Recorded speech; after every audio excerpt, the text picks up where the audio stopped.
একটা যুক্তি করলো যে মুসা নবীর দলের লোককে একের পরে এক যেন কতল করে দেওয়া হোক। ফেরাউনের দলের এক ব্যক্তি ছিল, মুসা নবীর কলমা পড়েছিল কিন্তু প্রকাশ করেননি। ওই ব্যক্তিকে যেন মুসা নবীর দরবারে এসে হাজির হয়ে গেছেন। হাজির হওয়ার পরে বলতে আছেন, হুজুর গো,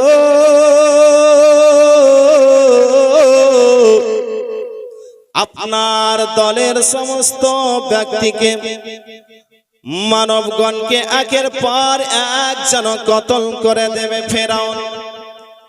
মুসা নবীর দলের লোকেরা যখন এই কথা শুনেছে, সবাই যেন হাওমা হাওমা করে ক্রন্দন করতে আসে, বলে হুজুর গো, আমরা যখন কলমা পড়িনি আপনার, তখন তারা এত আমাদেরকে আঘাত দেয়নি, শাস্তি দেয়নি। হুজুর গো, আপনার যখন কলমা পড়ে নিয়েছি আর আমাদেরকে জগতে রাখবে না, আমাদেরকে কতল করে দেবে, আমাদেরকে শেষ করে দেবে। হুজুর গো, আপনি একটু আল্লাহর কাছে দোয়া করুন। মুসা নবী আল্লাহর দরবারে দো হাত তুলে যেন বদদোয়া চাইলেন, আল্লাহ গো, এই কিপ্তি বংশের লোকের উপরে তুমি বালা নাজিল করো, ফেরাউনের দলের লোকের উপরে তুমি বালা নাজিল করো। আল্লাহ রাব্বুল আলামিন মুসা নবীর দোয়াটা যেন কবুল করলেন। আল্লাহ বলতে আছেন, মুসা, আমি তোমার দোয়া কবুল করে নিলাম। আমি আল্লাহ তাদের উপরে বালা নাজিল করে দিলাম, বালা পাঠিয়ে দিলাম, আযাব আমি তাদের উপরে পাঠিয়ে দিলাম। কি আযাব আল্লাহ পাঠালেন? আল্লাহ রাব্বুল আলামিন ওই কিপ্তি বংশের লোকের উপরে ঝড় তুফান বৃষ্টি আল্লাহ রাব্বুল আলামিন তাদের উপরে পাঠিয়ে দিলেন। কি আযাব পাঠালেন? ঝড় তুফান বৃষ্টি। যারা বসেছিল ওই ফেরাউনের দলের লোকেরা সবাই ডুবে মারা গেল। যারা দাঁড়িয়ে ছিল তাদের গলা পর্যন্ত পানি। আর বনি ইসরাইল গোত্রের মানুষরা তাদের বাড়ির পাশে, কিপ্তি বংশের লোকের বাড়ির পাশে, কিন্তু বনি ইসরাইল গোত্রের লোকের বাড়িতে কোনো পানি নাই, কিপ্তি বংশের লোকের বাড়িতে পানিতে ভর্তি। বিরাদরি মিল্লাতে ইসলামিয়া, ফেরাউনের দলের লোকেরা যারা বসেছিল তারা ডুবে মারা গেল গো। যারা দাঁড়িয়ে ছিল তাদের গলা পর্যন্ত পানি। এই আযাব আপনার এক সপ্তাহ ধরে চলল গো। এই আযাব যখন সহ্য করতে না পেরে ফেরাউনের দলের লোকেরা মুসা নবীর দরবারে এসে হাজির হয়েছেন, বলে হুজুর গো, আমরা এই ঝড় বৃষ্টির আযাব সহ্য করতে পারি না, প্রাণীর আমরা আযাব সহ্য করতে পারি না। হুজুর গো, আপনি আল্লাহর কাছে দোয়া চান, আপনার কলমা পড়ে আমরা মুসলমান হয়ে যাব, আমাদেরকে যেন এই আযাব আর না দেয়। মুসা নবী আল্লাহর কাছে দোয়া চাইলেন, আল্লাহ, এরা নাকি আমার কলমা পড়বে, আল্লাহ গো, এই আযাবটা তুমি উঠিয়ে নাও। আল্লাহ রাব্বুল আলামিন এই ঝড় বৃষ্টির আযাব যেন উঠিয়ে নিলেন গো। আযাব উঠিয়ে নেওয়ার পরে জমিনের মধ্যে আপনার শাকসবজি হতে আরম্ভ করলো, আপনার ফসল উৎপন্ন হতে আরম্ভ হলো। ফেরাউনের দলের লোকেরা বলতে আছে, আল্লাহ রাব্বুল আলামিন আমাদের উপরে রহমত বর্ষিত করেছে, আমাদের উপরে রহমত বর্ষণ করেছে। কি আর কলমা পড়বি? কলমা পড়তে হবে, মুসার কলমা পড়ব না। ব্রাদার মুসা নবী জানো সে বলতে আছেন, তোমরা যে কলমা পড়বে বললে, বলেন না আমরা কলমা পড়ব না। মুসা নবী আবার আল্লাহর দরবারে দুহাত তুলে দোয়া চাই, আল্লাহ, এরা কলমা পড়তে চাইলো কিন্তু কলমা পড়লো না, আল্লাহ এদের উপর আবার তুমি বালা নাজিল করো, আবার তুমি আযাব পাঠিয়ে দাও। আল্লাহ রাব্বুল আলামিন এবার যেন আবার একটা আযাব পাঠালেন, টিড্ডি বলে একটা আযাব পাঠালেন। জুঁয়ের মতন একটা পোকা এসে যেন আপনার ফসলকে খেতে আরম্ভ করলো, গাছপালাকে খেতে আরম্ভ করলো। এমনকি দেওয়ালের মধ্যে যদি কাঁটা পোতা থাকে, কাঁটাটাকেও খেতে আরম্ভ করেছে, জানলা দরজা খেতে আরম্ভ করেছে গো, তাদের শরীরে কামড়াতে আরম্ভ করেছে। ওই কিপ্তি বংশের লোকের ওপরে এত আযাব গো, তাদের শরীরকে খেতে আরম্ভ করেছে। এই আযাব যেন সহ্য করতে পারে না, টিট্টির আযাব সহ্য করতে পারে না, বিছানায় ঘুমাতে যায়, ওই পোকাতে কামড়াতে আরম্ভ করে। আবার দৌড়াতে দৌড়াতে এসে মুসা নবীর দরবারে এসে হাজির হয়ে গেছেন। বলে হুজুর, আমরা এই টিট্টির আযাব সহ্য করতে পারি না, আমরা এই আযাব সহ্য করতে পারি না। আল্লাহর কাছে আপনি দোয়া চান যেন এই আযাবটা আমাদের কাছ থেকে উঠিয়ে নেয়। হুজুর গো, আপনার কলমা পড়ে আমরা মুসলমান হব। মুসা নবী আল্লাহর দরবারে দুহাত তুলে দোয়া চাইলেন, আল্লাহ এদের কাছ থেকে এই আযাবটা উঠিয়ে নাও, টিট্টির আযাব তুমি উঠিয়ে নাও, তারা আমার কলমা পড়ে মুসলমান হবে। আল্লাহ রাব্বুল আলামিন মুসা নবীর দোয়া কবুল করলেন গো। এই টিট্টির আযাব উঠিয়ে নিলেন। টিট্টির আযাব উঠিয়ে নেওয়ার পরে মুসা নবী আবার যেন ওই কিপ্তি বংশের লোকের কাছে আসার পরে বলতে আছে, তোমরা কি কলমা পড়বে? বললে কলমা পড়ো। বলে না, কলমা পড়বো না। আযাব আলছিল কিছুদিনের জন্য, আর কলমা পড়বো না। বিরাদারি মিল্লাত ইসলামিয়া, এত আযাব দেওয়ার পরে তারা কলমা পড়লো না। আবার মুসা নবী আল্লাহর দরবারে দোয়া চায়, মাবুদ মাওলা গো, তারা বলতে আছে যে কলমা পড়ে মুসলমান হব, কিন্তু কলমা পড়ে মুসলমান হয় না। আল্লাহ এদের উপরে আবার তুমি বালা নাজিল করো। আল্লাহ রাব্বুল আলামিন মুসা নবীর দোয়াটা কবুল করলেন। আল্লাহ বলেন, মুসা এদের উপরে আমি আবার বালা নাজিল করলাম। কি বালা? কুম্মাল বলে একটা আযাব পাঠিয়ে দিলেন। কুম্মাল আপনার জুঁয়ের মতন যেন আপনার আযাব পাঠিয়ে দিয়েছেন গো। এই আযাব কিন্তু আর সহ্য করতে পারে না। এটাও একটা পোকা এসে যেন আপনার দাড়ির মধ্যে কামড়াতে আরম্ভ করেছে। দাড়িগুলা ঝরে ঝরে পড়ে যায়, ভুরুতে কামড়ায়, ভুরুগুলা আপনার চিকনো হয়ে গেছে। ভুরু যদি না থাকে দেখতে ভালো লাগবে গো, ভুরুগুলা আপনার উঠে গেছে, মাংসকে কামড়াতে আরম্ভ করেছে। এই আযাব কিন্তু সহ্য করতে পারে না।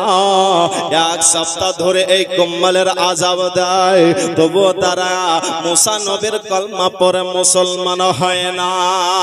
এই আযাব সহ্য করতে পারে না। আবার জানো তারা মুসা নবীর কাছে আসলো, বলে হুজুর গো, আমরা এই কুম্মালের আযাব সহ্য করতে পারি না, আপনি একটু আল্লাহর কাছে দোয়া চান যেন আমাদের কাছ থেকে এই আযাবটা উঠিয়ে নাও। হুজুর গো, আপনার কলমা পড়ে আমরা মুসলমান হব, এই আযাব সহ্য করতে পারি না। মুসা নবী আবার আল্লাহর কাছে দোয়া চাইলেন, আল্লাহ এই আযাবটা তুমি উঠিয়ে নাও, তারা নাকি কলমা পড়ে মুসলমান হবে। আল্লাহ রাব্বুল আলামিন মুসা নবীর দোয়াটা কবুল করে নিলেন, আযাবটা উঠিয়ে নিলেন গো। মুসা নবী আবার বলতে আছে, ও তোমরা কলমা যে পড়বে বললে কলমা পড়ো। বলে না না না, আমরা কলমা পড়বো না, আমরা কলমা পড়বো না। আল্লাহ রাব্বুল আলামিনের দরবারে মুসা নবী আবার জানো হাত তুলে বদুয়া চাইলেন, আল্লাহ এরা বারবার বলতে আছে যে কলমা পড়ে মুসলমান হব, কিন্তু এদেরকে আযাব দেওয়ার পরেও কিন্তু মুসলমান হয় না। আল্লাহ আবার তুমি এদের উপরে আযাব নাজিল করো। আল্লাহ বলেন, মুসা আমি তোমার দোয়াটা কবুল করে নিলাম। আল্লাহ রাব্বুল আলামিন আবার যেন আযাব পাঠিয়ে দিলেন। ব্যাঙের আযাব পাঠিয়ে দিয়েছেন। কিসের আযাব? ব্যাঙের আযাব। ব্যাঙ কিন্তু আল্লাহর জিকির করে, ব্যাঙ কখনো মারবেন না, ব্যাঙ আল্লাহর জিকির করে। জোরে বলুন। আল্লাহ রাব্বুল আলামিন ব্যাঙের আযাব পাঠিয়ে দিয়েছেন গো। ভাত খেতে যায়, থালার মধ্যে ব্যাঙ, থালার মধ্যে এসে ব্যাঙ, ভাত আর খেতে পারে না। আপনার চুলহাতে রান্না করতে যায়, চুলহার মধ্যে এসে ব্যাঙ এসে হাজির, পেশাব করে আগুন বন্ধ করে দেয়। দাড়ির মধ্যে ঝুলে আছে ব্যাঙ, হা করছে, মুখের মধ্যে ব্যাঙ ঢুকে যায়, বিছানাতে ঘুমাতে যায়, বিছানার মধ্যে ব্যাঙ। এই ব্যাঙের আযাব সহ্য করতে পারে না। আবার যেন তারা মুসা নবীর দরবারে এসে হাজির হলো, হুজুর গো আমরা এই ব্যাঙের আযাব সহ্য করতে পারি না, হুজুর আপনার কলমা পরে আমরা মুসলমান হব, হুজুর গো আপনি একটু আল্লাহর কাছে দোয়া চান যেন এই ব্যাঙের আযাবটা উঠিয়ে নাই। মুসা নবী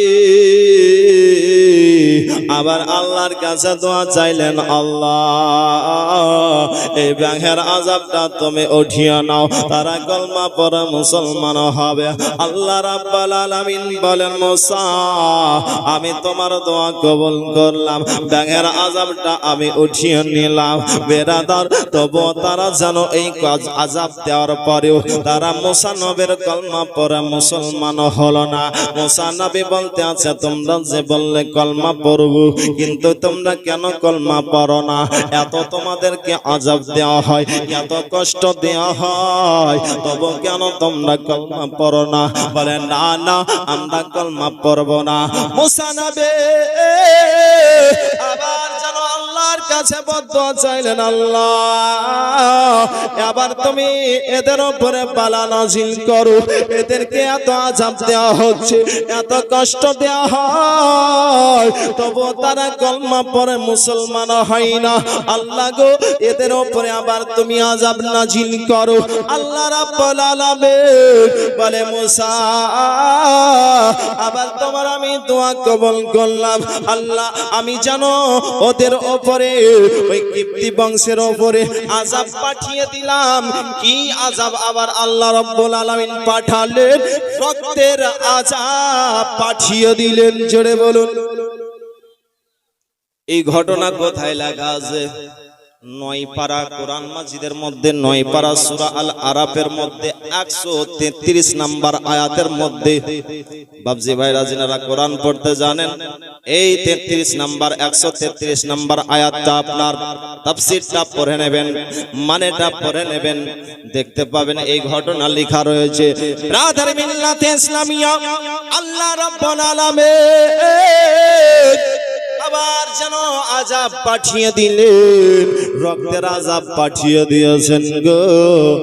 তাদের পানির মধ্যে রক্ত, গিলাসে পানি পান করতে যাবে, পানির মধ্যে রক্ত, পানি পান করতে পাই না।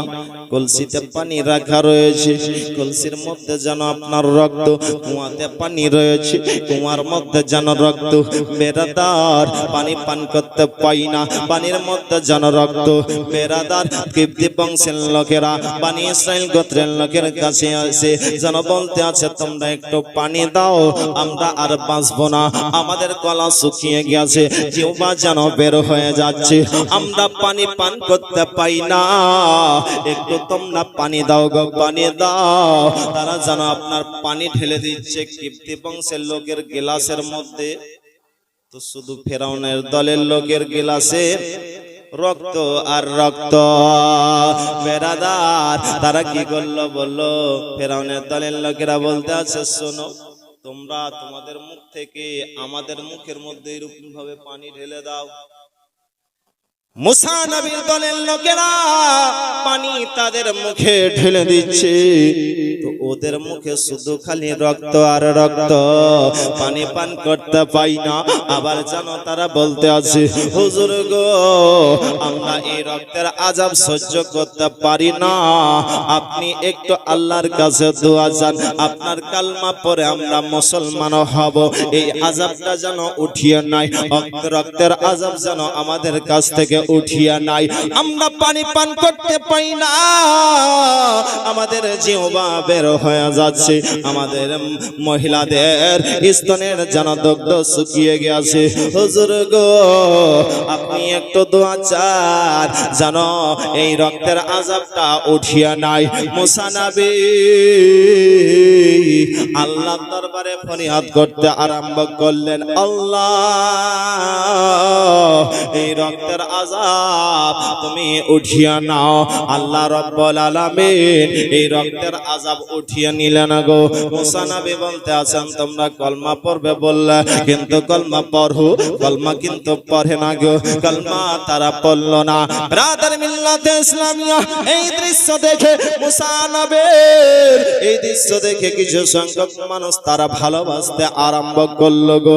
আল্লাহ রাব্বুল আলামিনের ওহী নাজিল হলো, ও মুসা এই মিশর থেকে তুমি রওনা হয়ে যাও, বাইতুল মুকাদ্দাসের দিকে তুমি রওনা হয়ে যাও, তোমার বংশকে সঙ্গে করে নিয়ে রাত্রি বেলায় তুমি রওনা হয়ে যাবে, দিনের বেলায় যেও না, দিনের বেলাতে যদি ফেরাউনের দলের লোকেরা দেখে নাই তারা যেন পাকড়াও করে নেবে, তোমাদেরকে ধরে নেবে, অতএব তোমরা রাত্রি বেলায় যাবে, কাঁচা রাতে যাবে না, গভীর রাত্রিতে তোমরা জানো এই মিশর ছেড়ে তোমরা বাইতুল মুকাদ্দাসের দিকে রওনা হয়ে যাবে। মুসা নবী দিনার দলের লোকেদেরকে বলতে আছেন, শোনো গো আজকের রাত্রিতে আমরা আর মিশরে থাকবো না, আমরা মিশর থেকে আমরা বাইতুল মুকাদ্দাসের দিকে রওনা হয়ে যাব, আমরা বাইতুল মুকাদ্দাসের দিকে রওনা হয়ে যাব। যখন আপনার গভীর রাত্রি হয়েছে তখন তিনার দলের লোককে বলতে আছেন, শোনো গো তোমরা চলো চলো, এই জায়গাতে আমরা থাকবো না। আল্লাহর ওহী নাজিল হয়েছে রাত্রি বেলাতে বনি ইসরাইল গোত্রের মানুষগণেরা সবাই যেন আপনার মিশর ছেড়ে রওনা হতে আরম্ভ করেছেন। রাস্তা দিয়ে যেতে যেতে তিনারা যেন রাস্তা ভুলে গেছেন, রাস্তা আর খুঁজে পাচ্ছেন না। মুসা নবীর উপরে ওহী নাজিল হলো, ও মুসা তোমাদের দলের লোকের মধ্যে কেউ কি জানে যে ইউসুফ নবীর মাজারটা কোথায় রয়েছে? ইউসুফ নবীর মাজারটা কোথায় রয়েছে? মুসা নবী তিনি যেন বলতে আছেন, ও বান্দারা শোনো, ও আল্লাহর বান্দারা শোনো, নারায়ে তাকবীর, মাজারটা কোথায় রয়েছে? এক ব্যক্তি এসে বলতে আছেন, হুজুর একজন মহিলা জানে ইউসুফ নবীর মাজারটা কোথায় রয়েছে, বলে তাকে ডাকো। মুসা নবী বলে, ও আল্লাহর বান্দে ইউসুফ নবীর মাজারটা কোথায় আছে জানো কি? বলো বলো। বলে হ্যাঁ জানি, বলবো তবে একটা কারণ রয়েছে। বলে কি কারণ? বলো বলো। ওই মহিলাটা বলতে আছেন, হুজুর গো আপনি জান্নাতে থাকবেন আর আমিও আপনার সঙ্গেও আমি জান্নাতে যেতে চাই। বেরাদার মুসা নবী যেন আল্লাহর কাছে দোয়া চাইছেন, আল্লাহ এই মহিলাটা আমার সঙ্গে জান্নাতে যেতে চায়। আল্লাহ বলেন, মুসা যাও তুমি এই মহিলাটাকে সঙ্গে নিয়ে থাকবে জান্নাতে। ব্রাদার মিল্লাতে ইসলামিয়া মহিলাটা বলতে আছেন, হুজুর গো ওই অমুক জায়গাতে ইউসুফ নবীর মাজারটা রয়েছে। মুসা নবী নিয়ে যেন মুসা নবীর লাশটাকে সঙ্গে করে নিয়ে আপনার রাস্তা দিয়ে আবার চলতে আরম্ভ করলেন। ঝরে বলুন, রাস্তা দিয়ে চলতে আরম্ভ করলেন। ব্রাদার বক্তাকে বসিয়ে রেখে এই বক্তব্য দেওয়া ঠিক হবে না। তা আসুন একটি ছন্দ পরে বক্তব্য সমাপ্ত করে দিচ্ছি।